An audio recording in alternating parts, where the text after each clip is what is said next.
제가 초등학교 다닐 때 어느 교과서에도 실렸던 유명한 이야기인데, 네덜란드에 대한 이야기를 다루고 있는 한스 브링커라는 동화에 나오는 내용입니다.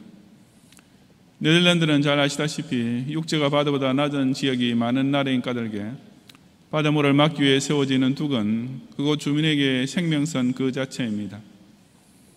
어느 날 한스 브링커라는 소년이 둑 위를 걸어가다가 그 둑 틈새에 조그만 구멍이 생겨서 물이 새고 있는 것을 발견합니다. 그 소년은 그것을 그대로 내버려 두면 물구멍이 점점 더 커져서 마침내 둑이 무너져 내릴 것을 알고 있었습니다. 하지만 주위에는 다른 아무 사람도 없었고 마을까지 달려갔다 올 여유도 없었던 까닭에 그 소년은 일단 자기 손가락으로 그 물구멍을 막습니다. 그래도 물구멍은 조금씩 더 커져서 나중에는 발톱 전체를 다 그 구멍 속에 넣어야만 했지만 소년은 끝까지 견뎌냈고 마침내 동네 사람들이 그 소년을 발견하고 그 둑도 안전하게 수리하여 마을을 구했다는 이야기였습니다. 물론 그 이야기의 초점은 한 소년의 감동적인 희생 정신이 있는 것이었지만 저에게는 또 한 가지 흥미로운 점이 있었습니다. 그것은 그처럼 크고 튼튼하게 세워진 둑이 그렇게 작은 물구멍 하나로도 쉽게 무너질 수 있다는 사실이었습니다. 그 소년이 물구멍을 자기 손가락과 팔뚝으로 막지 않았다면 그 물구멍이 커지는 속도는 훨씬 빨랐을 것이며 결국 큰 둑 전체가 한순간에 무너졌을 것입니다. 처음에는 별 심각한 문제가 아닌 것처럼 여겨지지만 만약 그대로 버려두면 나중에는 엄청난 재난을 초래할 수 있는 것이 바로 둑에 뚫린 작은 물구멍인 것입니다. 그렇다면 기독 신자의 인생이셔서 그와 같은 물구멍에 해당되는 것은 무엇이겠습니까? 일견 사소해 보이지만 나중에는 우리의 신앙생활 전체를 한순간에 다 망칠 수 있는 물구멍은 어떤 것이겠습니까? 출애굽한 이스라엘 백성의 경우에 그 물구멍은 바로 불평 원망하는 버릇이었습니다. 그것은 처음에는 그리 대단한 죄처럼 보이지 않았습니다. 오히려 그들의 불평과 원망은 그들이 처한 상황에서는 지극히 당연한 것처럼 여겨질 만도 했습니다. 하지만 그 불평과 원망의 물구멍은 결국 그들로 하여금 가나안 땅을 눈앞에 두고도 들어가지 못하고 광야에서 죽게 만드는, 실로 그들의 전 인생의 둑이 완전히 터져 무너지는 크나큰 비극으로 직결되고 말았던 것입니다. 오늘 맥주감사주의를 맞이하여 저는 처음에는 별것 아닌 것처럼 보이는 불평과 원망의 버릇이 결국에는 어떻게 신앙생활의 파선까지 초래할 수 있는지를 함께 상고해 보고자 합니다. 첫째, 불평과 원망은 하나님께 대한 감사를 잊어버리게 만들고 점점 더 불순종으로 자라게 합니다. 15장 22절부터 24절까지 함께 봉독하겠습니다. 모세가 홍해에서 이스라엘을 인도하며 그들이 나와서 수르 광야로 들어가서 거기서 사흘 길을 걸었으나 물을 얻지 못하고 마라에 이르렀더니 그곳 물이 써서 마시지 못하겠으므로 그 이름을 마라라 하였더라. 백성이 모세에게 원망하여 이르되 우리가 무엇을 마실까 하며 라고 했습니다. 광야 생활을 통해 이스라엘 백성이 끝내 버리지 못한 악습, 결국 그들의 가나안 입성을 막아버렸던 치명적인 원망의 버릇이 제일 처음으로 나타나고 있는 장면입니다. 여기 원망하여라고 번역된 히브리어 원어는 투덜투덜 불평하다, 영어로 murmur라는 뜻입니다. 즉 무슨 악에 빠져서 고래고래 소리 지르며 원망한 것이 아니라 그저 에이 물이 있어서 못 마시겠다라는 정도로 수군수군 중얼중얼하는 불평으로 시작된 말이었습니다. 가뜩이나 목이 마른 판에 모처럼 발견한 물이란 게 못 마실 정도로 쓴 것이었으니 어쩌면 그 정도의 불평이 입에서 나오는 것은 당연하다고도 할 만했습니다. 하지만 그 불평이야말로 사실상 그들 자신의 손가락으로 얼른 막아버렸어야 하는 작은 물구멍이었는데 이스라엘 백성은 대수롭지 않게 생각하고 저마다 입에서 줄줄 내놓았던 것입니다. 더구나 그 원망은 홍해를 건넌 후 겨우 사흘 길을 걸은 후에 터져나왔습니다.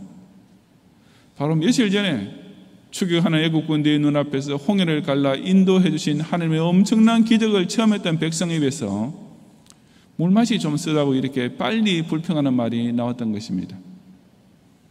그 놀라운 구원에 대한 감격과 감사는 사실상 광야 생활 내내 하루도 잊지 말아야 할 것임에도 불구하고 겨우 3일을 못 지나서 벌써 흔적도 없이 사라져 버렸습니다. 물맛이 있으다는 그 작은 불평의 마음 하나가 그처럼 크나큰 은혜에 대한 감사를 완전히 잊어버리게 만든 것입니다. 이스라엘 백성의 그런 어처구니 없는 원망에 대해 하나님께서는 어떻게 반응하셨습니까?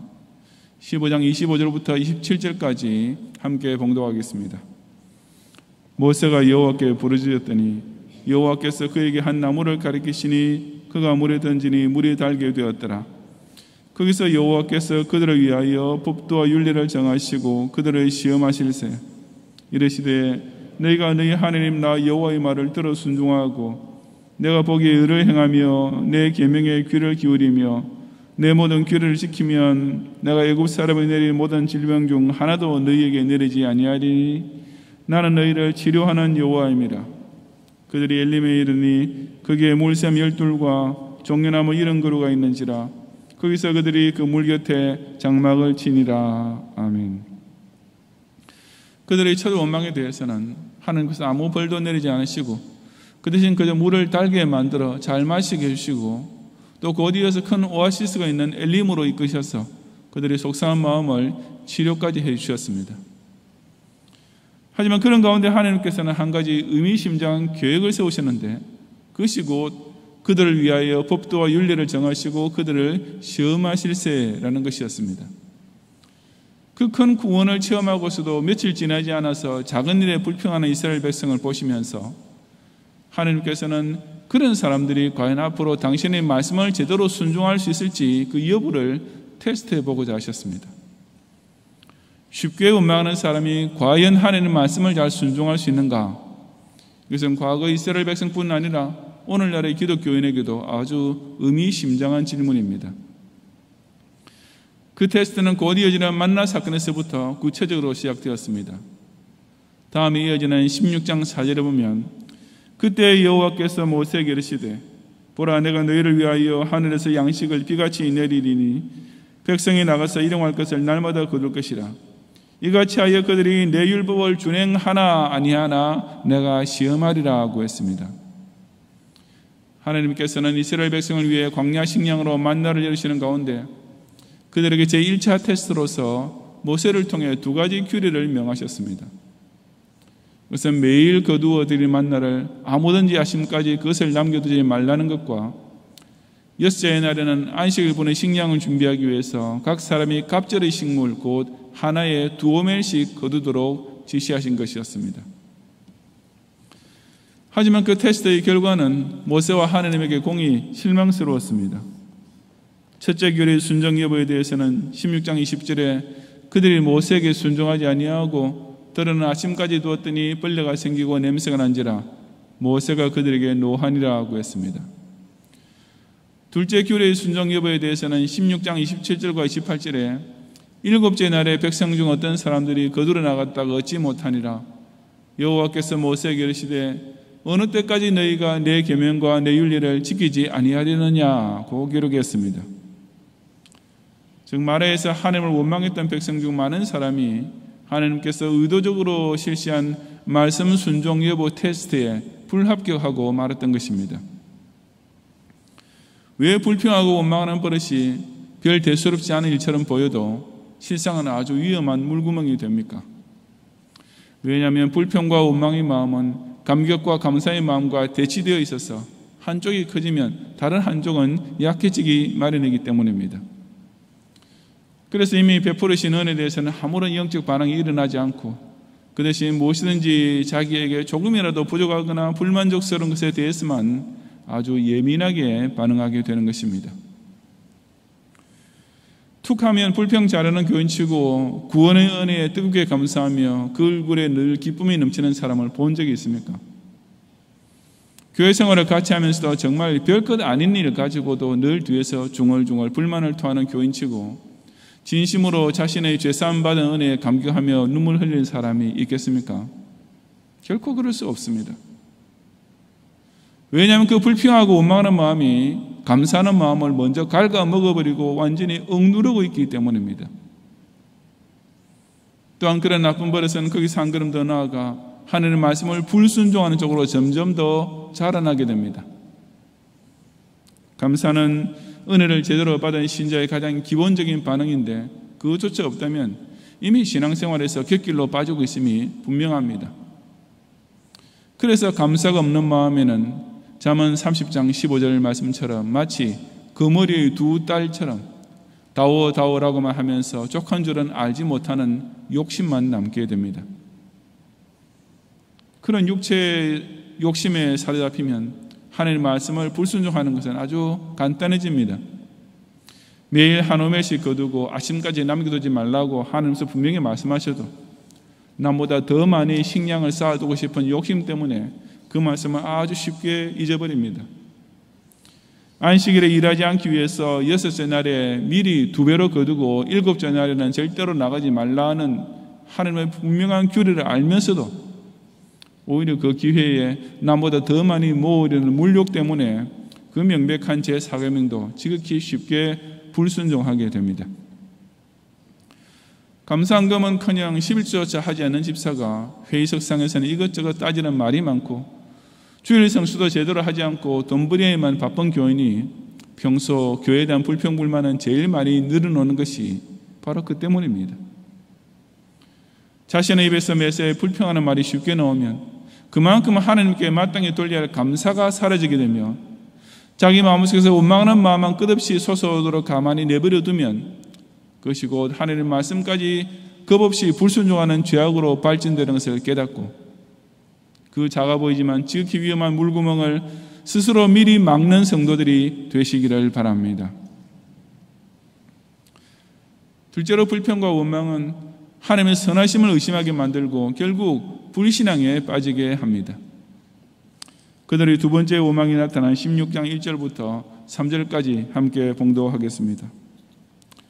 이스라엘 자손의 온 회중이 엘림에서 떠나 엘림과 시내산 사이에 있는 신광야에 이르니 애굽에서 나온 후 둘째 달 15일이라 이스라엘 자손 온 회중이 그 광야에서 모세와 아론을 원망하여 이스라엘 자손이 그들에게 이르되 우리가 애굽 땅에서 고기 가마 곁에 앉아있던 때와 떡을 배불리 먹던 때에 여호와의 손에 죽었더라 하면 좋았을 것을 너희가 이 광야로 우리를 인도해내어 이 온 회중이 줄여 죽게 하는도다 라고 했습니다. 둘째 달 15일에 이 사건이 생겼다고 했으니 출애굽한 지 한 달 정도 지났을 때였습니다. 이번에는 식량 문제로 인해 원망이 발생했습니다. 이미 광야 행진을 한 달 정도 했다면 출애굽할 때 지니고 나왔던 식량은 그에 동났을 것이니 그럴 만도 했습니다. 하지만 이번에 그들의 원망은 한 단계 더 높은 수준으로 올라갔습니다. 그저 배가 고픈데 먹을 것이 없다고 불평하는 정도가 아니라 이럴 바에 아예 옛날 애굽 사람 밑에서 노예생활을 하면서 먹고 살던 시절이 훨씬 나았다라고 원망했던 것입니다. 아니 그 정도가 아니라 여기서 굶어 죽느니 차라리 애굽에서 잘 먹고 잘 살고 있을 때 하나님의 손에 죽었더라면 더 좋았겠다라는 극단적인 악담까지 스슴지 않았던 것입니다. 그런 원망의 소리가 들렸을 때 하나님께서는 이번에는 어떻게 반응하셨습니까? 하나님께서는 모세가 당신께 기도하고 사정을 앓을 때까지 기다리지도 않으시고 당장 나타나셨습니다. 아까는 15장 25절에 모세가 여호와께 부르짖었더니 그 응답으로 나타나셔서 해결해 주셨지만 이번에는 그 원망이 일어난 그때에 여호와께서 모세에게 이르시되라고 16장 4절에 기록된 것처럼 즉각 반응을 보이신 것입니다. 그리고 우선 우리가 잘 아는 대로 만나와 메추라기로 그들이 원망하는 문제부터 해결해 주셨습니다. 하지만 그 과정에서 또 하나 매우 의미심장한 일이 있었는데 그것은 곧 그 이스라엘 백성이 모세 앞에서 원망하는 소리를 하나님께서는 그들이 당신에게 직접 원망하는 소리로 받아들이셨다는 사실입니다. 16장 7절 하반절 이하 10절에 기록된 말씀을 다 같이 함께 봉독하겠습니다. 이는 여호와께서 너희가 자기 일을 향하여 원망함을 들으셨습니다. 우리가 누구이기에 너희가 우리에게 대하여 원망하느냐? 모세가 또 이르되 여호와께서 저녁에는 너희에게 고기를 주어 먹이시고 아침에는 떡으로 배불리시리니 이는 여호와께서 자기를 향하여 너희가 원망하는 그 말을 들으셨습니다. 우리가 누구냐? 너희 원망은 우리를 향하여 함이 아니요 여호와를 향하여 함이로다. 모세가 또 아론에게 이르되 이스라엘 손의 온 회중에게 말하기를 여호와께 가까이 나오라. 여호와께서 너희 원망함을 들으셨느니라 하라. 아론이 이스라엘 손의 온 회중에게 말하며 그들이 광야를 바라보니 여호와의 영광이 구름 속에 나타나더라. 아멘. 여기서 여호와께서 너희가 자기를 향하여 원망함을 들으셨습니다. 너희의 원망은 우리를 향하여 함이 아니요 여호와를 향하여 함이로다. 여호와께서 너희의 원망함을 들으셨느니라는 이 모든 표현들이 강조하고 있는 바가 무엇인지는 두말할 필요도 없습니다. 사실 이스라엘 백성이 하나님께 직접 원망하지는 않았습니다. 그들은 분명히 모세와 아론을 원망하여 말했을 뿐이었습니다. 그러니 그들의 원망은 하나님이 들으시라고 일부러 한 말은 분명히 아니었던 것입니다. 하지만 하나님께서는 그 소리를 곧 당신을 향하여 직접 원망하는 말로 들으셨습니다. 왜냐하면 그들이 불평하고 있는 상황이란 바로 하나님께서 그들을 출애굽시켜 주심으로써 야기된 것이기 때문이었습니다. 하나님께서는 이스라엘 모든 백성을 바로의 종노를 하며 살던 애굽 땅에서 해방시켜 주시고 이곳 광야까지 이끌어 오셨습니다. 그리고 그 광야는 궁극적으로는 가나안 복지를 향해 가는 여정이었습니다.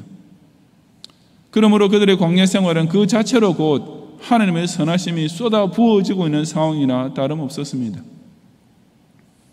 그런데도 지금 불평하고 원망하는 이스라엘 백성은 그 광야가 자기네를 줄여 죽게 만드는 저주의 장소라고 여기고 있었습니다. 10가지 재앙과 홍해를 가는 계집까지 동원하시면서 지금까지 인도하신 하나님이시라면 일용할 양식 정도야 가볍게 해결해 주실 것이 너무나 뻔한 일인데도 이스라엘 백성은 하나님을 그렇게 신뢰하지 못했습니다. 오히려 하나님께서 자기네를 애굽에서 곱게 살도록 내버려 두지 않으시고 이 광야에서 뭘 살시키시려고 데려오신 것처럼 생각하는 실로 하나님의 선하심을 완전히 망각한 변망다기의 짝이 없는 불신이었습니다. 이스라엘 백성이 모세와 아론 앞에서 원망한 말이 곧 하나님께 대한 직접적인 원망이나 다름없었던 또 하나의 이유는 그 두 사람이 바로 하나님께서 친히 그들 위해 세우신 지도자였기 때문이었습니다. 비록 이스라엘 백성은 모세와 아론도 그들과 똑같은 사람이라고만 생각하면서 그들에게 함부로 원망을 퍼부었지만 문제는 그 두 사람이 하나님의 대언자요 하나님의 사자였다는 사실이었습니다. 그러니 하나님께서 하시는 말씀을 전달하고 하나님께서 시키시는 대로 백성을 지도하는 모세와 아론을 원망한 것은 내용적으로는 사실상 하나님을 직접 원망하는 것과 조금도 다를 바 없었습니다.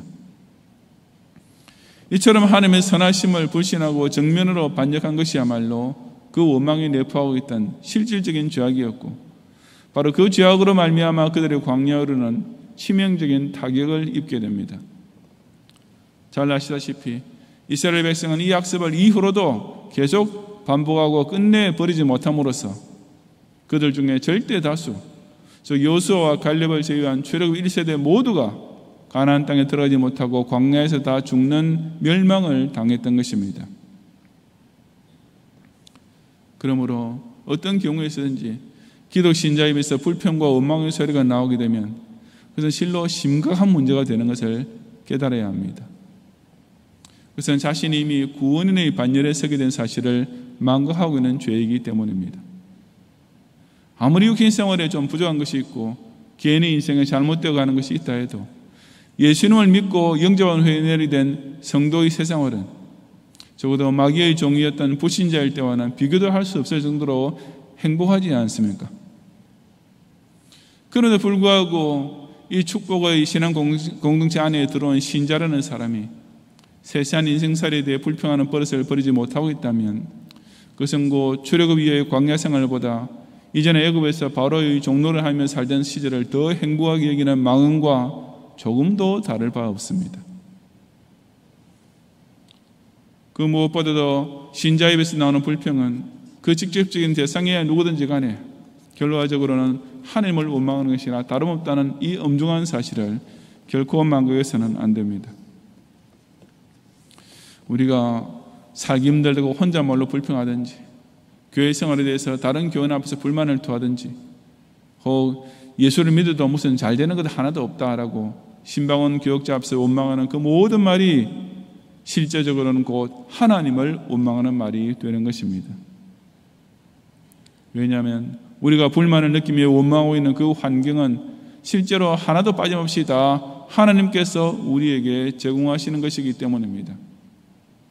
특히 교인이 교역자에 대해 불평하는 말을 정말 삼가야 합니다. 담임 목사에 대해서는 그래도 예의를 지킬 줄 알면서도 부목사에 대해서는 조금도 조심하지 않고 함부로 말하는 교인들이 있습니다. 심지어 여전도사에 대해서는 아예 마치 자기가 부리는 사람이나 되는 것처럼 함부로 비난하고 악소문을 퍼뜨리는 교인들마저 있습니다. 하지만 부교역자에 대한 그런 악담은 그 부교역자를 임명한 담임 목사를 비난하는 것이나 마찬가지이며, 목사에 대한 불평은 바로 그를 기름 부어 세우신 하나님께 대한 직접적인 원망과 조금도 다를 바 없다는 사실을 잊지 말아야 합니다.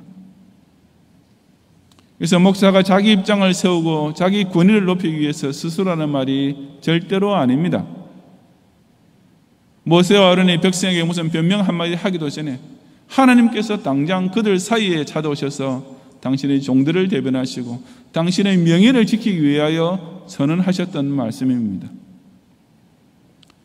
자신의 마음속에서 함부로 원망하는 말이 계속 흘러나오면 결국 그것은 하나님의 선하심을 불신앙하고 하나님께 정면으로 도전하며 반역하는 실로 치명적인 두거의 파멸로 이어지는 것을 명심하면서 그런 원망의 작은 물구멍들을 오직 감사의 마음으로 늘 미리 막아버리는 성도들이 꼭 되시기를 바랍니다. 성도 여러분, 불평하고 원망하는 버릇은 건강한 신앙생활을 위협하는 심각한 악습입니다. 그래서 우리가 보통 생각하는 것보다 훨씬 더 고질적인 병입니다. 그래서 사도 바울도 고린도전서 10장 10절과 11절에서 경고하기를, 그들 가운데 어떤 사람들이 원망하다가 멸망시키는 자에게 멸망하였나니 너희는 그들과 같이 원망하지 말라. 그들에게 일어난 이런 일은 본보기가 되고 또 말세를 만나 우리를 깨우치기 위하여 기록되었느니라고 했습니다. 이스라엘 백성이 끝내 스스로 막지 못했던 불평과 원망이라는 그 작은 물구멍은 출애굽이라는 그 큰 구원의 은혜를 망쳐버리도록 발전되었고, 그 작은 투덜거림은 결국 광야에서의 멸망이라는 북 전체가 한꺼번에 터지는 사건으로까지 이어지고 말았습니다. 그 이스라엘 백성이 당한 일을 바로 오늘날에 우리가 마땅히 경계의 본보기로 삼도록 하기 위하여 본문의 말씀이 기록된 것입니다. 내 마음에, 아니 나의 진짜 마음으로는 그렇지 않다 하더라도 내 입술에 그와 같이 중얼거리는 버릇은 없습니까? 내 육신 생활에 조금 모자라는 것, 조금 마음에 차지 않은 것을 두고 가볍게 투덜투덜 불평하는 버릇은 없습니까? 누구라도 그런 경우를 당하면 의뢰할 수밖에 없는 불평, 심각한 죄라고 불리기는 너무나 대수롭지 않게 보이는 투덜거림이 혹 내 입에 붙어서 떠나지 않고 있지는 않습니까? 목사 앞에서, 교인 앞에서, 교회 안에서는 말하지 않는다 하더라도 자기 마음속에서만이라도 그런 불만에 찬 작은 중얼거림이 혹 날마다 습관처럼 반복되고 있지는 않습니까? 작은 물구멍이라고 방심하지 말아야 합니다. 그처럼 불만에 쉽게 끌려다니는 마음은 하나님의 은혜도 간단하게 잊어버리게 될 뿐 아니라 하나님의 말씀까지 너무나 쉽게 불순종하게 만들 것이기 때문입니다. 악에 받쳐서 고함치는 원망은 아니라고, 하나님께서 일부러 들으시라고 일부러 하는 불평은 아니라고 변명하지 말아야 합니다. 그렇게 입에서 원망이 쉽게 나오고 있다면 이미 그 심령은 하나님의 선하심에 대하여 의심하는 마음으로 가득 차 있으며 끝내 하나님을 아주 불신하고 배교의 자리에 이를 때까지 그 물구멍은 점점 더 커져만 갈 것이기 때문입니다. 내가 신앙이 자라지 못하는 이유가, 내가 큰 복을 아직 누리지 못하는 이유가 혹 이와 같이 불평하는 버릇 때문 아닌지를 다시 한번 돌이켜보면서 그런 원망을 오히려 눌러버릴 수 있는 감사의 제목을 찾으려고 노력해야 합니다. 아니 이미 하나님께서 베풀어 주시는 마땅히 감사드려야만 할 은혜부터 먼저 기억해내고 그에 따른 구체적인 감사 제물을 잊지 않고 바쳐야 합니다. 특별히 오늘 이 맥주 감사절을 맞이하여 사소한 일에도 불평하고 원망하는 악습의 물구멍을 완전히 막아버리고 이제부터는 오히려 작은 일에도 항상 감사로서 자신의 심령과 입술과 손을 가득 채워가는 성도들이 되시기를 주님의 이름으로 축원합니다.